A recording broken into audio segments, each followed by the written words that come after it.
It's a tragedy of unimaginable horror. More than a dozen elementary school children brutally murdered by a gunman who walked into a school and opened fire. There were 18 children who were pronounced dead at the scene.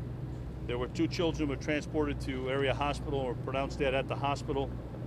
There were 6 adults that were pronounced dead at the scene. Frantic parents rushed back to the school, desperate for any information about their children. We just ran like every other parent, and we found out we couldn't get to the school. I drove from work. I work in Bridgeport, and I drove back up here, and it was, like I said, it was the longest drive of my life. It was really hard, not knowing. Teachers barricaded the students in classrooms before they could be evacuated. Children, beautiful, beautiful children, who had simply come to school to learn.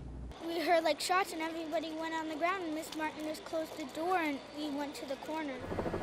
Police and SWAT teams surrounded the school and stormed outlying buildings. Immediately upon arrival, entered the school and began a complete active shooter search of the building.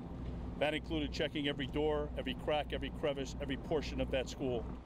The shooter died inside the school. It's believed the gunman drove there, where he killed his mother, a teacher, and her students. Shock, disgust. You're also trying to think, why would something like this happen? Of course, there's no answer to that.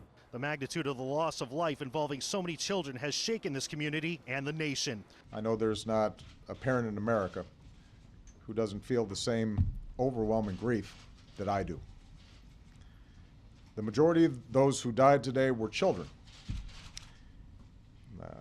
Beautiful little kids between the ages of 5 and 10 years old. In Washington, D.C., flags are flying at half staff as the country mourns with this small Connecticut town that has lost so much.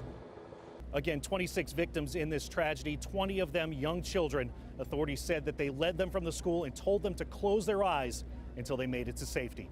That's a story in Newtown, Connecticut. Chris Pollone, NBC News.